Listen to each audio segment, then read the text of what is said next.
In the closing years of the 19th century, the United States found itself entering a new phase of growth and ambition. Factories were running at full speed, railroads were stretching across the continent, and cities were expanding in nearly every direction. After decades of internal focus following the Civil War, American leaders began to think more seriously about the world beyond their borders. They believed that for the nation to keep growing, it needed new markets, strong naval routes, and a broader role in international affairs. This shift in thinking pushed the United States toward a collision with the Spanish Empire, a power that had once dominated half the globe but was now weakened and struggling to maintain its last few colonies. Among Spain's remaining possessions, Cuba stood out as the most valuable and the most troubled. The island lay just 90 miles from Florida, and its sugar plantations had long attracted American businesses. Cuba had been fighting for independence since the 1860s, and every uprising was met with harsh Spanish responses. The cycle of violence grew worse in the 1890s when Spain sent General Valeriano Weyler to crush the rebellion. His reconcentration policy forced thousands of civilians into camps where disease and hunger spread rapidly. Reports of these conditions made their way into American newspapers, where editors pushed dramatic stories onto front pages. The suffering was real, and even though some articles were exaggerated, the public felt a rising sense of outrage. The idea that a colonial power was committing brutal acts so close to American shores stirred emotions across the country. Within the White House, President William McKinley preferred diplomacy over conflict.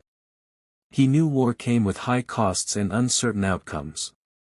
He also understood that not everyone in the country supported intervention. But he faced mounting pressure from Congress, business groups, and a rapidly growing press industry. Many Americans are. As the fighting began, it became clear that the conflict with Spain was not limited to Cuba. American leaders saw the war as a chance to challenge a declining European empire and secure positions that could shape future trade, military strategy, and global influence. The United States had spent years modernizing its navy, and many officers believed the time had come to test its strength. Their confidence was rooted in the ideas of Admiral Alfred Thayer Mahan, whose writings had argued that nations rose or fell based on their control of the sea.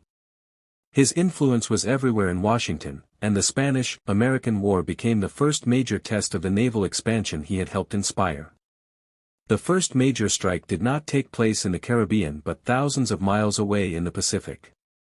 Commodore George Dewey, commanding the American Asiatic Squadron, was ordered to engage the Spanish fleet in the Philippines if war broke out. When the conflict officially began, Dewey sailed confidently into Manila Bay before dawn on May 1. By sunrise, his ships had crippled the Spanish Pacific Squadron. The battle was so one-sided that it caught the attention of every major power in Europe. It signaled that the United States, once seen as a regional actor, had the strength to project force across the ocean. The victory also created an unexpected problem. By seizing the Philippines, the United States had taken control of a major Spanish colony, one that would soon place American policymakers in a complicated debate over governance, independence, and empire. While the Pacific Campaign was unfolding, the main fighting in the Caribbean intensified. American troops landed in Cuba with a mix of regular soldiers and volunteer regiments.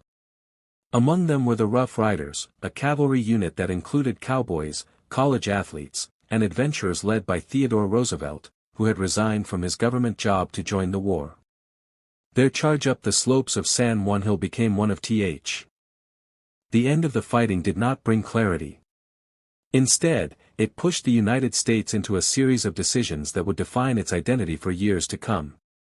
The new territories gained during the war raised questions the country had never seriously faced before.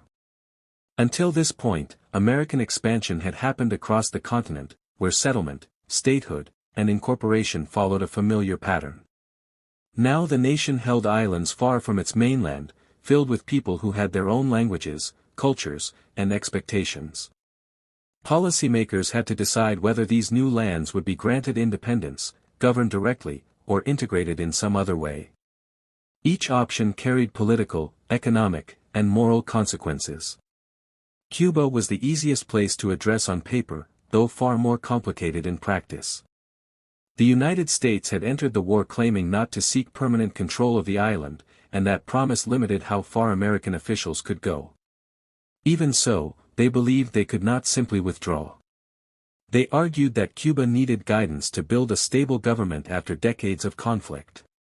American military administrators oversaw the island for several years, building infrastructure and reorganizing public institutions.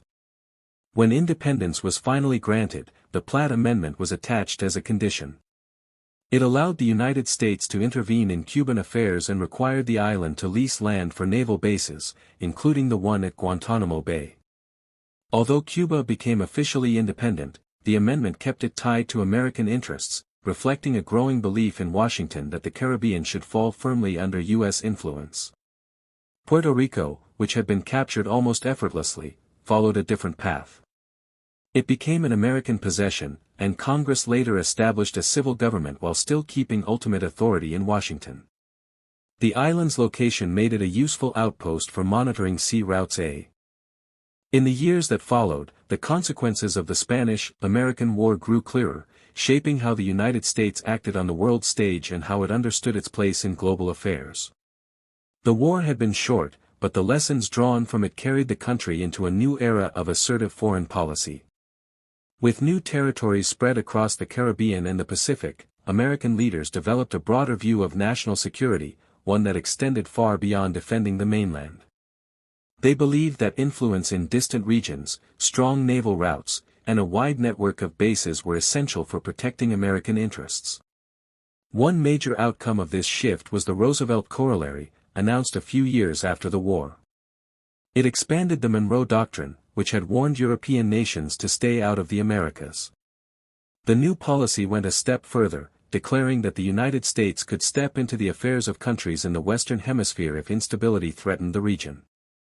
This idea came directly from the experience of the Spanish-American War and the belief that the United States had both the right and the responsibility to maintain order nearby. It justified future American involvement in places like the Dominican Republic, Haiti, and other parts of Central America and the Caribbean. These interventions were often controversial, but they reflected a new confidence that had grown out of the victory against Spain. The war also influenced several key decisions about infrastructure and military planning. American leaders realized that controlling territories in both the Atlantic and the Pacific meant little if ships needed to travel around South America to move between them. This helped fuel the push for the Panama Canal. Once completed, the canal changed American strategy entirely.